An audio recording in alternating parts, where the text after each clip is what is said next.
গ্রামে হাসান নামে এক গরিব কাঠুরে বাস করত। একদিন তার ঘরে কোনো খাবার ছিল না এবং তার সন্তানরা ক্ষুধার্ত ছিল। তার কাছে মাত্র কয়েকটি মুদ্রা ছিল, যা দিয়ে কেবল একটি রুটি কেনা সম্ভব। মনে দুঃখ নিয়ে হাসান বাজারের দিকে রওনা দিল। পথে সে দেখল এক বৃদ্ধ ভিখারি ক্ষুধায় কাতরাচ্ছে আর আল্লাহর কাছে সাহায্য চাইছে। বৃদ্ধকে দেখে হাসানের খুব মায়া হল। তার নিজের এবং পরিবারের ক্ষুধার কথা ভুলে গিয়ে সে তার কাছে থাকার সবটুকু মুদ্রা বৃদ্ধকে দিয়ে দিল। মনে মনে বলল, হে আল্লাহ, আমার ভরসা শুধু তোমার উপর। খালি হাতে কিন্তু প্রশান্ত মন নিয়ে হাসান জঙ্গলের দিকে কাঠ কাটতে গেল।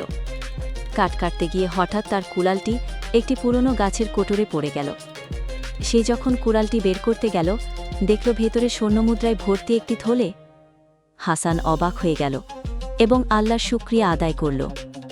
সে বুঝতে পারল, সে আল্লাহর রাস্তায় যা দান করেছিল, আল্লাহ তাকে তার চেয়ে 1000 গুণ বেশি ফিরিয়ে দিয়েছেন। সেদিন তার পরিবার পেট ভরে খেল এবং তার আর কোনো অভাব রইল না। শিক্ষা: আল্লাহর উপর ভরসা করে সামান্য কিছু দান করলেও তিনি তার প্রতিদান বহুগুণে বাড়িয়ে দেন।